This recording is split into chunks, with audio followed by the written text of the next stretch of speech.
the question for the next upcoming chapter is whether or not it's going to be fully on Nox's backstory, or are we going to see partially what's going on with the Devils? Maybe like if it was, I would guess like 3/4 flashback, 1/4 current events knocked.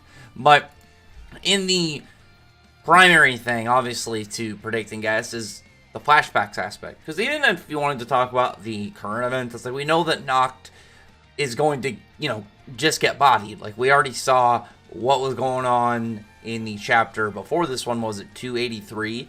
When Luck was looking and it's like, there's somebody in there we just don't want to mess with. And we see, like, Noct all strung up, like, pretty much close to crucified. Not obviously, there's no crucifix, but, like, it definitely all strung up looking down. But the bigger thing, obviously, like I said, is what exactly we're going to find out with Nox's backstory. Because there's stuff we already know. Obviously, he doesn't like Yami. He doesn't like the terms to pass your limits. He doesn't like any of that. What he does, though, what we were given was obviously that the white-haired brother was actually Nox. The twins thing was always something that, like, everybody just assumed that was going to be the case because we saw that picture of them inside of the mansion that was all wrecked up with a part of Nox's face all smeared out, which was one of the bigger things that I thought of when it came to this, this whole stuff. Because I thought personally that Noct was the black-haired one and the white-haired one was going to be the brother, but that was just, a bait and switch by Tabata. And when it comes to the other brother, that means that in that picture, the one that was smeared out on, in their family portrait was Noct. So I think Noct did that himself, and I'm guessing that combined with, like, the fact that he changed his look to match more of his brother's is that he blames himself partially for not being there. Because when you really think about it, if he ended up listening to his brother about becoming a magic knight, he probably would have been there fighting alongside him, and either he would have died along with him or he would have saved him. And whatever the scenario was where Morgan died, we're going to end up like seeing what Nox's initial kind of responses and beliefs in regards to that are.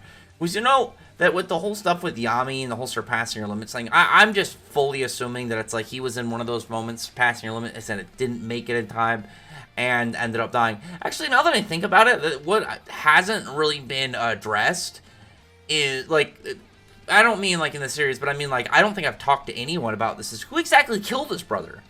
Because that's one thing that we could definitely find out in this flashback, to help give us more context into what's going on. Like, what it have to do with the Spade Kingdom? Is it somebody else? Maybe it, like, had to do with, somebody off the continent, maybe some enemies, like, outside. Who knows exactly, like, where it could go? And I'd say, like, on the continent, because it's, like, that could be an easy way for Tamada to hint, at stuff beyond the four kingdoms inside of the, the continent that we're all attached to right now. But it doesn't have to be. I mean, it can literally just be, like, something bad happened. We don't know how powerful Morgan was, so it's not like it had to be a big character. It's like with Aesir. Aesir's killer had to be somebody really big and powerful, because we know that Aesir was extremely powerful herself, very highly regarded, and was even put, like, on Wizard King levels of like, magic and fighting prowess. Because Mary Leone even said that she'd never beat her. Like, Aesir was definitely, like, way up there. And, we can see Noelle's latent potential, so it makes sense. But I guess with Morgan, like, it really just depend on Tabata's choice. Because it could just be, something super simple, or it could be something tied to the plot, or it can be something tied to later events. But either way, that's something that is going to be really interesting outright in order to see. So I'm hoping that we see at least a smidgen, like a hint of that in the next chapter. We'll see. But the bigger things that I am guessing we're going to be getting more insight on is Nox's just general regular life, because we got some information on what he was like then. He just kind of did whatever he wanted. He was a scoundrel, he's a troublemaker, he just caused a lot of problems, which actually really makes sense when you think about some of that general personality and whatnot that he had. And then when you think of, like, Magna and Zora and how they are, because it's not the same degree. Like, Magna, though, he used to be way more of a scoundrel, he still has a little bit of that personality, but he's a good guy. And similar with Zora, but it actually makes a lot of sense of why he wouldn't like them. Maybe he sees, like, his old self within them.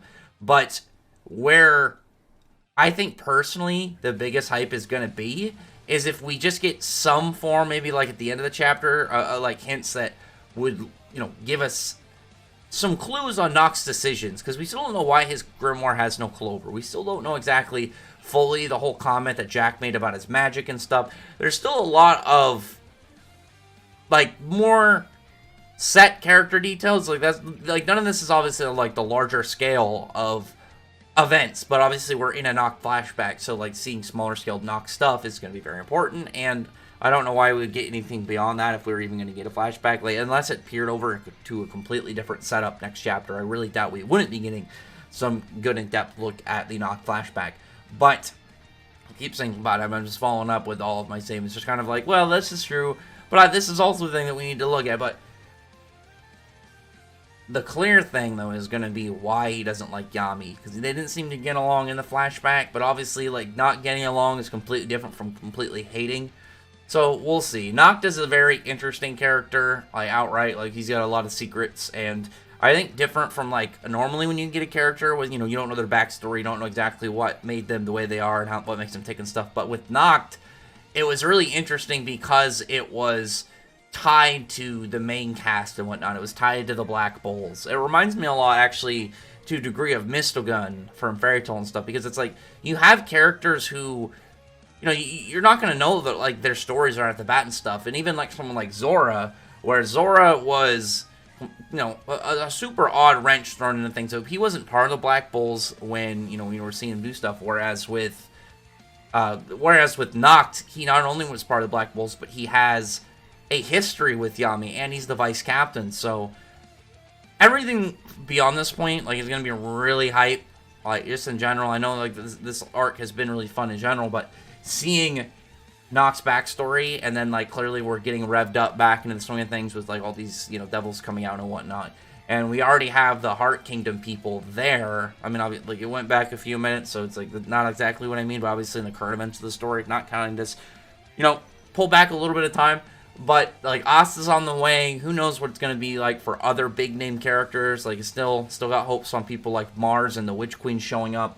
But there's a lot of big events just that are kicking off. Because, like, the whole first portion with, like, the Dark Triad attacking the respective areas, taking hostages and stuff, I still think that is, like, the opening act of the arc. That's just the first part.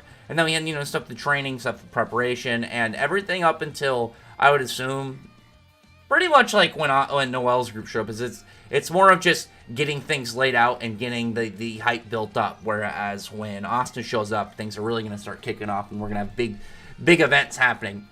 Anyway, other than that, though, comment below. Tell me your thoughts about this chapter. I just realized I don't have the Noct picture at all in this one. That's pretty funny. Let me just edit it in. I'll just put it in near the end, and then I'll just keep the thumbnail. That's not a big deal, but it is what it is. I'll probably just edit it actually in through just an editing software, just do it like normal. But anyway, other than that, though, tell me your guys' thoughts on like the next part to come up. It's really gonna be funny because, like, I was just gonna add the panel in, but, like, when I before I put this out, I'll just edit the little panel I made for this chapter, and then it'll be really funny when people get to this point and then, like, I realize, hey, I forgot to do this, and then they're gonna be like, what are you talking about? And then they stay long enough to get the explanations, like I had to cheat and edit it in. But anyway, other than that, I'll comment below, thumbs the video for the like button, subscribe button, and check out my other videos. But than that, I appreciate everyone's already subscribed. Thank you all for listening. Bye.